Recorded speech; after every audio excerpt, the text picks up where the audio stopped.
ينفقون والذين يؤمنون بما أنزل إليك وما أنزل من قبلك وبالآخرة هم يوقنون أولئك على هدى من ربهم وأولئك هم المفلحون إن الذين كفروا سواء عليهم أأنذرتهم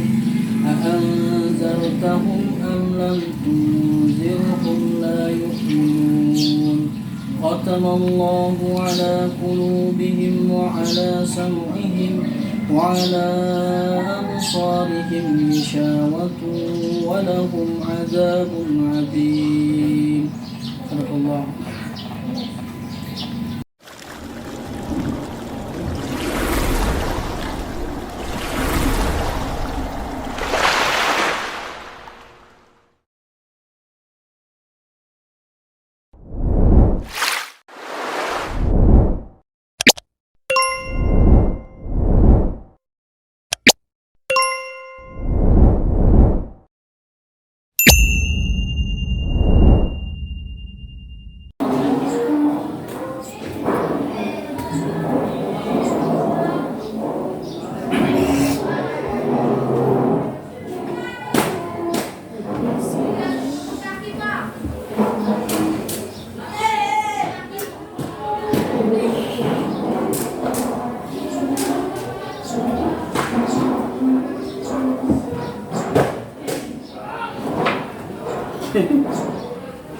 Suruh masuk suruh dulu. Biar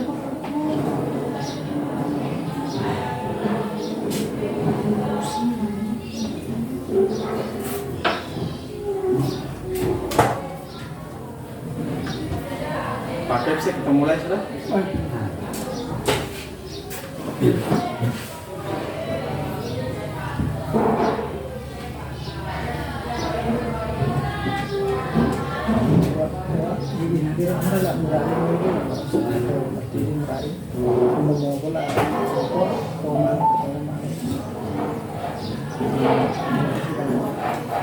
Bismillahirrahmanirrahim. Assalamualaikum warahmatullahi wabarakatuh. Waalaikumsalam warahmatullahi wabarakatuh. Alhamdulillahirabbil alamin wassalatu wassalamu ala Rasulillah wa ala alihi wa sahbihi wa man wala. Qala Allah ta'ala fil Qur'anil Karim. A'udzu billahi minasyaitonir rajim. Yarfa'ullahu alladhina amanu minkum walladzina utul 'ilma darajat. Wa qala aidan fil hadits Nabi sallallahu alaihi wasallam man salaka yaltamisu fi 'ilman sahalallahu lahu bihi tariqan ilal jannah. Bapak dan Ibu yang dirahmati dan dimuliakan oleh Allah Subhanahu wa taala, kembali kita bersyukur pada kesempatan berbahagia ini kita bisa bertemu kembali. Kita masih diberikan begitu banyak nikmat kesehatan. Kita kembali dibangunkan dari tidur kita, mati kecil kita, sehingga kita masih diberikan kesempatan untuk melakukan aktivitas berbagai bentuk ibadah di sisi Allah Subhanahu wa taala. Salawat dan salam senantiasa marilah kita kirimkan kepada Nabi kita, Nabi besar kita Muhammad sallallahu alaihi wasallam beserta keluarga beliau dan para sahabat-sahabat beliau radhiyallahu anhum ajma'in. Pembahasan kita yaitu masih pembahasan seputar wudu. Setelah itu kita masih dalam pembahasan al-ghusl, al-janabah, masalah fikih ibadah yang mungkin ibu-ibu sudah dan bapak-bapak sudah mengetahuinya, cuman kita mengulang kembali supaya menguatkan dalam pelajaran kita sebagai pengawalan kita dalam beribadah kepada Allah Subhanahu wa taala. Nawaqidul wudu, pembatalan wudu yang pertama adalah al-khariju min sabilaini min al-baul aw madin aw wajin aw uzratin aw fisa aw duratin wa susamma hada bil hadath. Pembatalan wudu yaitu adalah keluarnya sesuatu dari dua jalur kemaluan, baik laki dan perempuan, yaitu jalur belakang depan, diantaranya adalah air kencing atau air madhi atau lendir atau waji, air tetesan kencing, atau uzrah atau darah atau bisa keluarnya angin yang tidak bunyi atau kentut, auduratin atau suatu kentut yang berbunyi. Usammal hadat Wiyutama hadat bil hadat. Inilah yang dinamakan ulama fikih disebut dengan hadat. Kemudian diikuti dengan hadis Nabi Sallallahu Alaihi Wasallam yang diriwayatkan oleh Al-Imam Al-Bukhari rahimahullahu ta'ala dalam kitabnya. Kata Nabi, la yaqbalullahu salata ahadikum idza ahdatha hatta yatawadda. Bahwasanya salat Allah tidak menerima salat salah seorang di antara kalian apabila dia berhadas hingga dia berwudu kembali. Jadi kalau kita merasakan dalam diri kita keluarnya dari dua jalur berupa madhi, kita sudah berwudu tapi ada yang keluar sesuatu yang saya sebutkan tadi, maka batal wudu kita. Yang pertama, yang kedua adalah pembatalan wudu, yaitu adalah ulama fikih kita mengatakan an-naumu tsaqil idza kana sahibu mubtadi'an, yaitu tidurnya berat bagi seorang. Mungkin dalam kondisi orang itu dalam dia menghadiri sholat Jumat atau dalam muhadarah atau dalam kegiatan ibadah yang lain, dalam kondisi dia berwudu lalu dia tertidur misalkan, dia tertidur pulas, ya, bukan tidur ringan, dia tertidur pulas sampai dia menggoror misalkan, maka kalau dia dalam kondisi berwudu menunggu sholat berikutnya, maka wudunya sudah batal, maka dia berwudu kembali baru dia melaksanakan sholat. Kata Nabi Sallallahu Alaihi Wasallam mengatakan, "Fannama falyatawadda." Siapa yang tidur berat maksudnya, maka dia kembali berwudu. Yang ketiga, pembatalan wudu yaitu istitarul aql faqad su'uri bi igman wa sukrin aw junun. Yaitu pembatalan wudu yang ketiga itu adalah tertutupnya akal atau hilang kesadaran dengan cara pingsan atau dengan cara mabuk atau dia dalam kondisi gila misalkan. Tiba-tiba jam 2 jam kemarin, 2 jam sebelumnya dia sadar dalam kondisi dia berwudu, tiba-tiba dia hilang akal, pingsan atau tiba-tiba dia gila misalkan, maka wudunya sudah batal.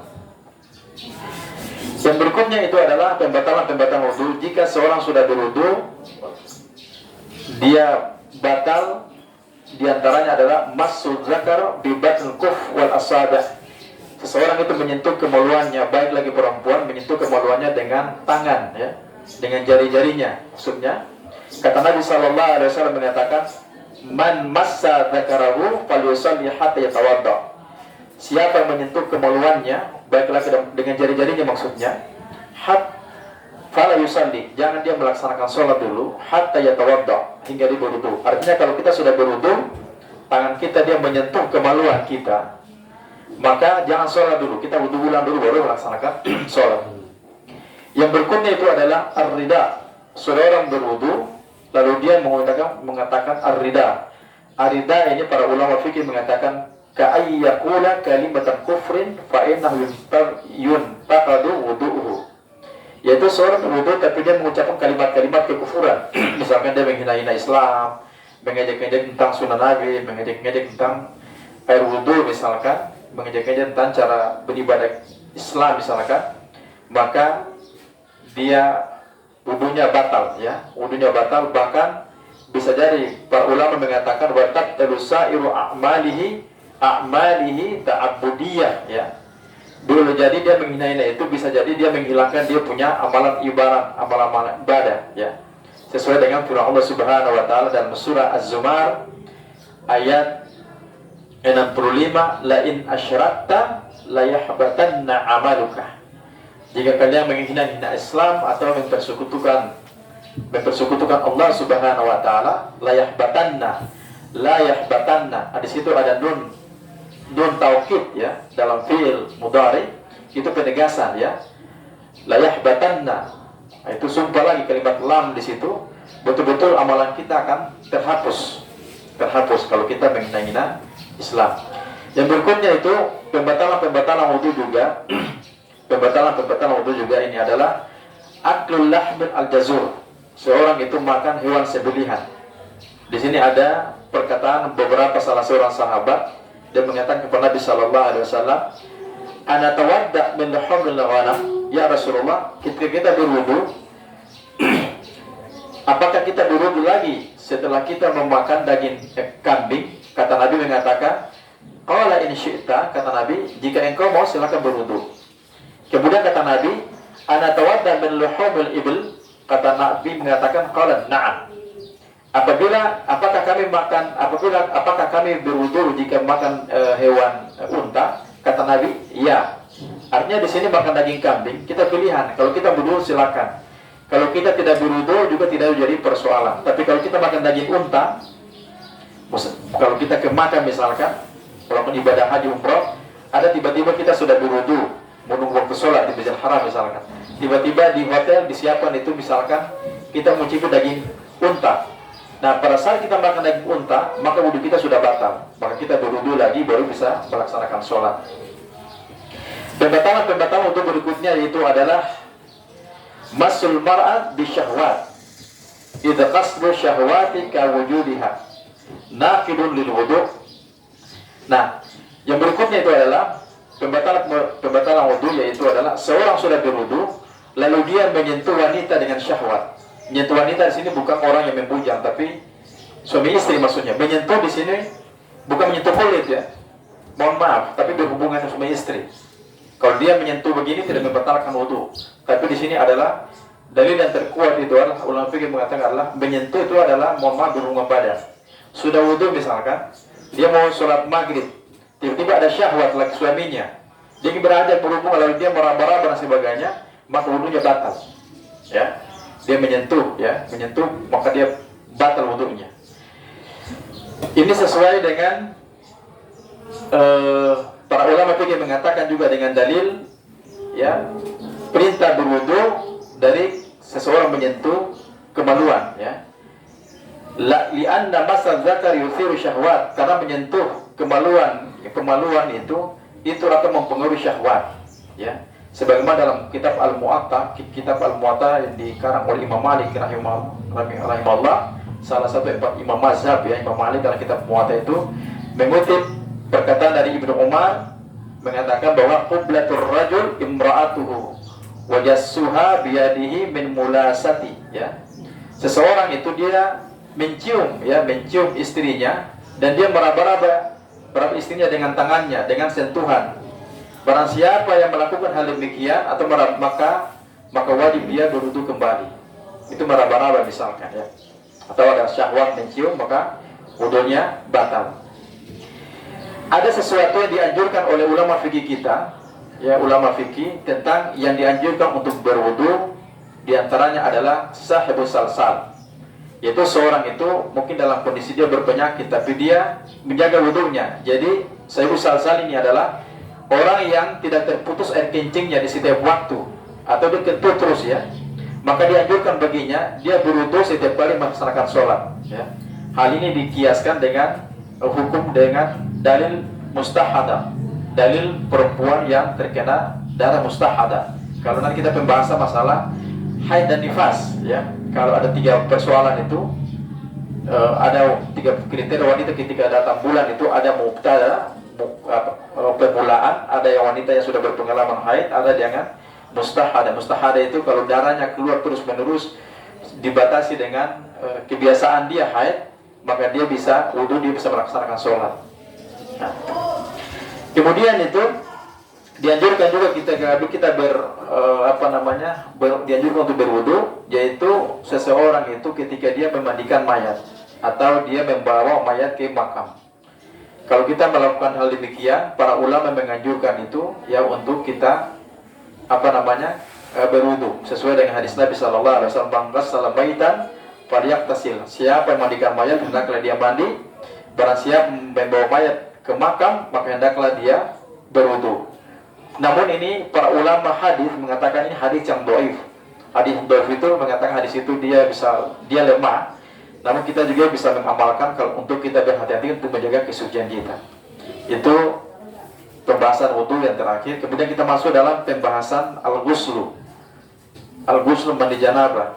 Saya rasa di sini Bapak dan Ibu sudah punya pengalaman masalah ini. Hanya dalam kita menjelaskan lagi sesuai dengan kriteria-kriteria sesuai dengan kaidah-kaidah Islam. agar kita beribadah tidak keluar daripada jalur-jalur keislaman Allah Subhanahu wa taala. Ada 4 pelajaran. Pelajaran pertama tentang masalah mandi itu adalah syariat mandi, kemudian penjelasan dan kewajiban mandi. Mandi janabah maksudnya. Yang pertama adalah syariat mandi, al-ghuslu masyru'un bil kitab wa sunnah. Mandi janabah itu disyariatkan di dalam kitab dan sunnah sesuai dengan firman Allah Subhanahu wa taala surah Al-Maidah ayat 6, wa in kuntum junuban fatahharu. Jika kalian dalam kondisi junub maka hendaknya bersuci. Jadi kalau orang berjunub tidak boleh langsung dia melaksanakan wudu dan sholat, tapi dia harus mandi. Kalau dia wudu saja tanpa mandi maka tidak sah, harus dia mandi. Kemudian kata Nabi kemudian kata Allah Subhanahu wa taala surah An-Nisa ayat 43, wala junuban ila abidis sabil hatta taghtasilu. Ya. Seseorang yang junub itu ya, dia tidak boleh melakukan apa-apa di masjid kecuali hanya sekedar berlalu. Hatta taghtasilu, hingga dia harus mandi janabah. Artinya begini, kalau kita dalam kondisi di masjid, kita lagi itikaf misalkan, lalu kita menelpon keluarga, istri atau anak untuk membawa sesuatu, anak perempuan misalkan, bahwa kita punya benda, alat-alat ibadah ke masjid, namun dia mengatakan dia dalam kondisi halangan, maka anak atau keluarga kita yang ke masjid, dia tidak boleh dalam masjid, tapi dia hanya sekedar berlalu. Misalkan di MPR, langsung kasih barang, dia pulang. Dia tidak boleh tinggal di dalam masjid hingga dia suci, dia mandi. Baik laki atau perempuan. Kalau laki-laki mungkin dia mimpi basah atau mungkin dia janabah, ya. Janabah berhubungan suami istri, dia belum, misalkan dia belum mandi, dia tidak boleh dia di masjid, tapi hanya sekedar dia berlalu. Kemudian sebab-sebabnya mandi janabah, kata Nabi sallallahu alaihi wasallam dalam sebuah hadis yang diriwayatkan oleh Imam Muslim, ya. Kata Nabi sallallahu alaihi wasallam, "Idza tajawaza al-khitana faqad wajaba al-ghuslu." Apabila satu alat kelamin bertemu atau melewati kelamin yang lain, maka wajib mandi. Ini sudah bisa dipahami, ya. Dipahami. Kewajiban mandi, siapa saja yang harus diwajibkan mandi dan apa saja? Yang pertama adalah al-janabah. Al-janabah di sini dimaksudkan di situ adalah air mani, yaitu tashtamul al-jima', yaitu terjadinya setelah jima'. Wa huwa iltiqa'ul khitanain walau biduni inzal. Terjadinya janabah ini bertemunya dua alat kelamin walaupun biduni inzal. Inzal ini kaidah fikih, ya, kaidah fikih disebut inzal. Ulama fikih mengatakan itu huwa khurujul mani bil ladatin fin naumin aw yaqzatin min ar-rajul aw imra'atin. Maksudnya keluarnya air mani tanpa diikuti dengan sesuatu yang nikmat atau kelezatan, baik dalam kondisi dia tertidur atau kondisi dia sadar, baik seorang laki-laki atau seorang perempuan, ya. Jika hal ini dia dapat, maka dia harus mandi, dia dikategorikan orang berjunub. Dalilnya apa? Surah Al-Quran tadi, surah Al-Maidah 6, wa in kuntum junuban fatahharu. Jika kalian dalam kondisi junub, maka hendaklah bersuci. Kemudian kata Nabi sallallahu alaihi wasallam mengatakan dalam sebuah hadisnya, idza iltaqa al-khitanani faqad wajaba al-ghuslu. Apabila dua alat kelamin itu dia sudah bertemu, faqad di sini artinya tuh mengatakan kewajiban sungguh. Nabi menekankan di sini bahwa maka wajib mandi. Kemudian itu kewajiban mandi juga bagi seorang itu adalah inqita'ud damil haid atau nifas. Terputusnya darah haid atau nifas bagi perempuan. Ini dalilnya adalah surah Al-Baqarah 222. Allah menyatakan begini, fa'tazilu an-nisa fil mahid. Jangan sekali-kali para suami itu, hendaklah para suami menjauh dari para wanita yang dalam kondisi haid.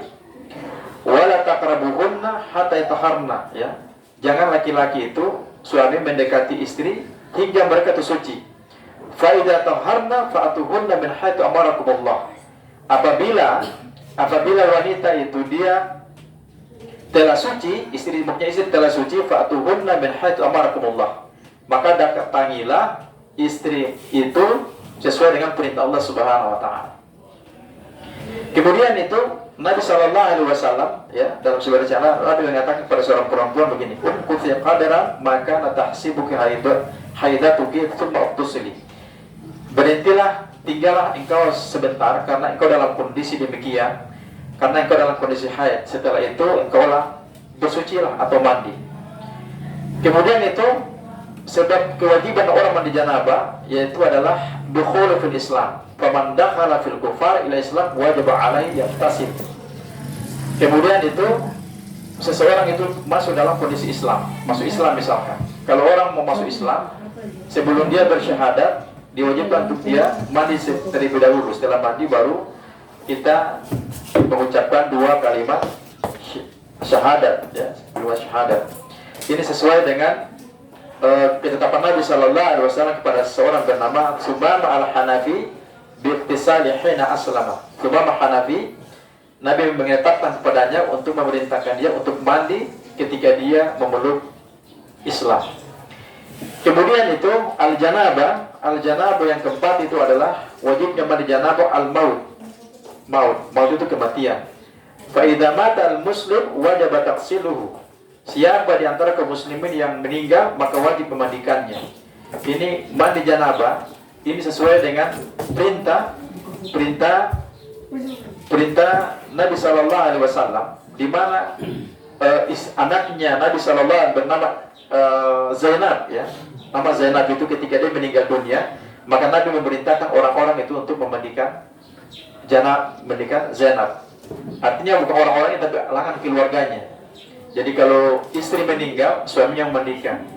Kalau suami yang mandikan, anak laki-lakinya. Atau kalau istri mampu, istri yang mandikan. Karena tidak ada urat antara suami dan istri. Jangan ketika suami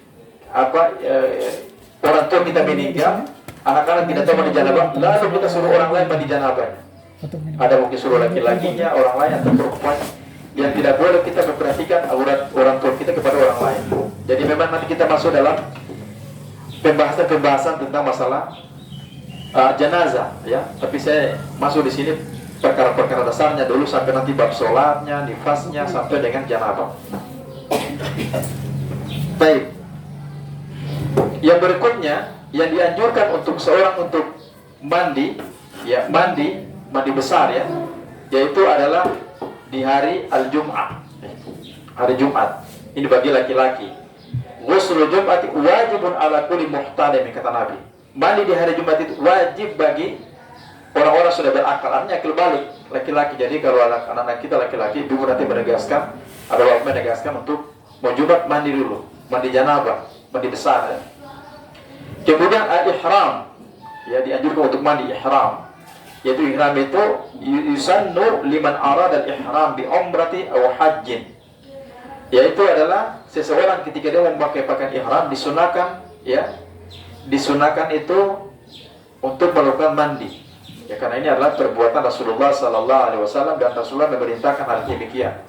Jadi kalau kita berangkat umroh, ibu dan bapak nanti biasanya itu kalau misalkan mikotnya kita di Madinah misalkan, Madinah kita dari Tiraful mengatakan di Madinah tinggal mungkin 3 hari baru kita ke Makkah, maka laki-laki sudah siap berihram, maka pakai pakaian ihram, nah itu nanti di Bir Ali, ya, itu kita sudah mandi, kemudian kita sudah memakai ihram baru kita berangkat ke Makkah. Kalau kita ambil mikotnya di Tan'im di Makkah, ya kita mandi dulu, setelah baru kita ganti pakaian di mikot, ambil mikotnya di Tan'im, di Medina Aisyah atau di Jarana, ya. Kemudian yang keempat itu adalah yang berikutnya adalah dia sunahkan, dianjurkan untuk mandi, yaitu ketika seorang tadi memandikan mayat, ya. Kalau kita mandikan mayat, maka kita dianjurkan juga untuk mandi. Yang berikutnya, yang berikutnya itu adalah kewajiban mandi dan sunah-sunah mandi dan hukum makruh dalam mandi.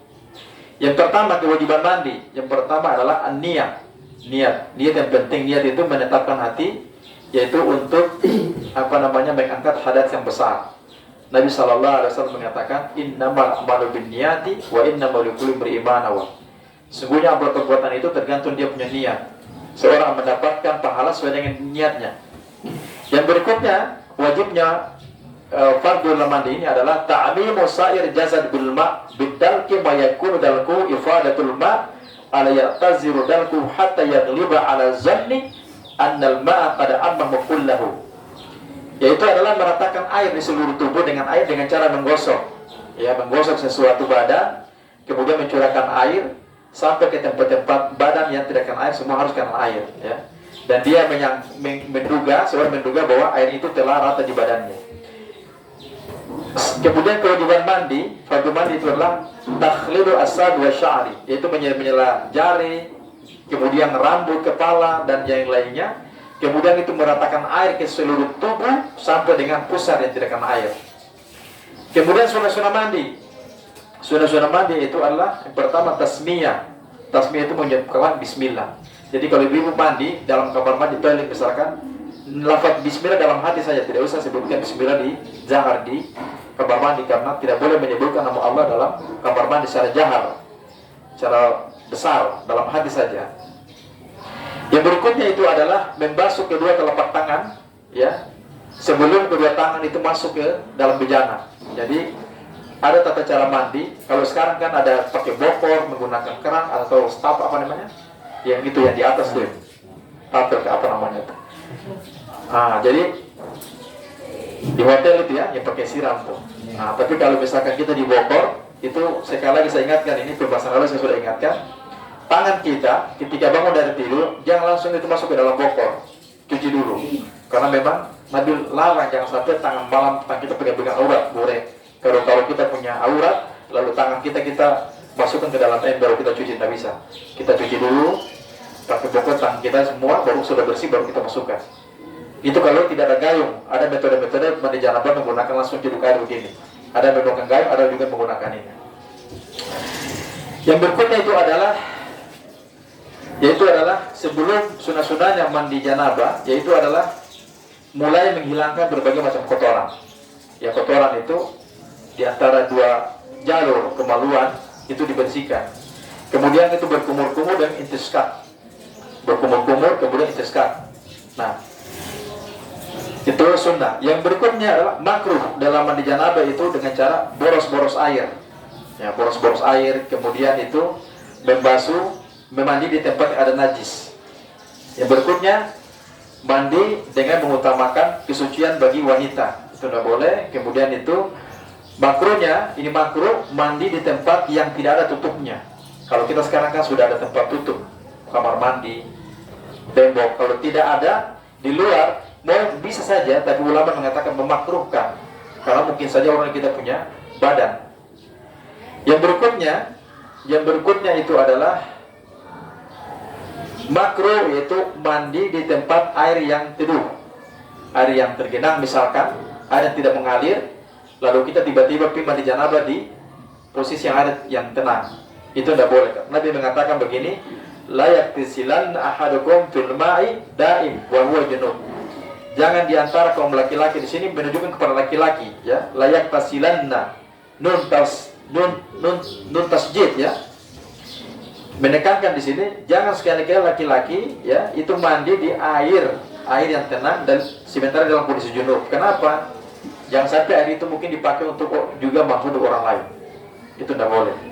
Kemudian itu mandi harus menutup temboknya sepanjang kita punya badan, karena Allah itu malu, ya, Allah itu cinta kepada orang-orang menjaga malu. Nabi mengatakan itu, innallaha azza wa jalla hayyun sitir yuhibbul haya. Allah itu mencintai orang-orang memiliki rasa malu dan menutup malunya. Dan apabila salah seorang mandi di antara kalian, hendaknya dia menutup dirinya. Ini juga sebuah riwayat datang dari salah seorang istri Nabi, namanya Maimunah istri Nabi, mengatakan begini, sirtu an Nabi sallallahu alaihi wasallam, aku menutup Nabi, dan ketika itu Nabi mandi dalam kondisi dia janabah, ya. Fala yaktisal bil sa'at makruh. Siapa yang mandi tidak menutup dinding, maka itu hukumnya makruh. Makruh itu hukumnya dibenci. Baik. Kemudian itu yang dilarang oleh orang yang berjanabah, yang dilarang ini dalam ulama fikih kita, ini ada tata cara mandi, tapi saya rasa mungkin ibu-ibu sudah paham. Nanti kalau mau ditanyakan lagi, nanti kita bisa jelaskan untuk diskusi. Tapi saya terakhir ini, saya kesempatan ini biar tidak panjang. Sesuatu yang dilarang oleh orang berjunub diantaranya membaca Quran, ya, membaca Quran illa isti'adzah, kecuali hanya mengucapkan doa auzubillahi minasyaitonir rajim. Hadis Nabi sallallahu alaihi wasallam mengatakan la taqra'ul haid wala junubah syai'an minal Qur'an. Kata Nabi, jangan diantara ya wanita yang haid atau laki-laki yang berjunub misalkan itu membaca Quran. Kemudian ada perkataan Ali bin Abi Thalib radhiyallahu anhu mengatakan, karena Rasulullah sallallahu alaihi wasallam yuqri'una al-Quran ala kulli hal man la yakun junuban. Kata Ali bin Abi Thalib, Nabi itu membacakan kami Quran dalam segala keadaan dan beliau itu tidak berjunub. Oke. Kemudian itu yang dilarang orang berjunub itu masuk masjid, kecuali hanya sekedar berlalu karena dalam kondisi darurat, cuma sekedar berlalu saja, mungkin motor sesuatu yang penting dalam masjid boleh. Tadi saya sudah jelaskan itu dalam surah Nisa, Allah menyatakan itu wala junuban ila abir sabil hatta taktasilu. Seorang berjunub dia tidak boleh masuk masjid kecuali hanya sekedar berlalu sampai dia mandi, baru silakan dia bergabung dengan orang dalam masjid. Yang berikutnya yang terakhir adalah as-salatu fardan kanat aw naflan. Seseorang yang berjunub atau hadat atau haid, dia tidak boleh melaksanakan sholat, baik sholat wajib ataupun dengan sholat sunnah. Dalilnya surat An-Nisa ayat 43, ya ayyuhallazina amanu la taqrabu as-salata wa antum sukara hatta ta'lamu ma taqulun wa la junuban ila abir sabil hatta taqtasil. Itu dalilnya. Kemudian yang empat yang terakhir, masul mushaf al-karim walau bi'udin, yaitu menyentuh mushaf Quran. Kalau ada haid atau junub tidak boleh menyentuh Quran, baik dengan tangan ataupun dengan tongkat. Misalnya Quran bagian kata pakai tongkat, orang usulin kata pakai tongkat, pena kan ini, dorong begini itu juga tak boleh. Kenapa? Dalilnya adalah Allah menyatakan itu dalam surah Quran, itu surah Al-Waqi'ah. Allah mengatakan begini, innahu laqur'anun karim. Sungguhnya Quran itu betul-betul kitab yang mulia, kitabun maknun, kitab yang dipelihara, la yamassuhu illa mutahharun, dan janganlah kalian menyentuh Quran kecuali orang yang suci. Kemudian kata Nabi sallallahu alaihi wasallam sebuah hadis mengatakan, la tamassal Quran illa wa anta tahir. Jangan kalian menyentuh Quran kecuali dalam kondisi suci. Bapak Ibu yang mulia oleh Allah Subhanahu wa taala, ini saya bisa sampaikan dalam kitab Minhajul Muslim tentang pembatalan wudu, kemudian janabah. Insyaallah minggu depan kita masuk dengan bab tayamum. Tapi kalau Ibu mau tanyakan tentang masalah cara mandi, bisa kita nanti diskusikan dalam waktu yang singkat. Sebelum kita akhiri ini, mari kita berdoa kepada Allah Subhanahu wa taala, semoga Allah berikan kita taufik, hidayah, usia yang panjang, agar usia ini kita menjadikan amal ibadah kita, menjadikan bekal di hadapan Allah Subhanahu wa taala. Bismillahirrahmanirrahim.